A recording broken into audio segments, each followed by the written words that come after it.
বৈষম্য বিরোধী ছাত্র আন্দোলনের অন্যতম সমন্বয়ক হাসনাত আব্দুল্লাহর সই জাল করা হয়েছে এমন অভিযোগ ফেসবুকে পোস্ট দিয়ে তিনি জানিয়েছেন, যারা এসব কর্মকাণ্ডে জড়িত থাকবে তাদের বিরুদ্ধে বিদ্যমান আইনি কাঠামোর আলোকে ব্যবস্থা গ্রহণের জন্য প্রশাসনের কাছে অনুরোধ জানানো হচ্ছে।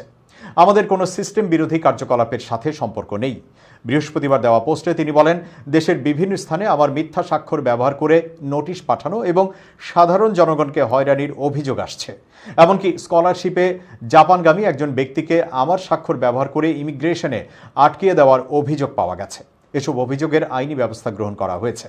দেশের মানুষের কাছ থেকে এমন কার্যকলাপ হতাশাজনক। স্বাক্ষর জালিয়াতি বাংলাদেশের আইনে একটি ফৌজদারি অপরাধ। আমাদের স্বাক্ষর ব্যবহার করে কেউ এমন প্রতারণা করলে দেশের আইন অনুযায়ী সর্বোচ্চ শাস্তি নিশ্চিত করা হবে।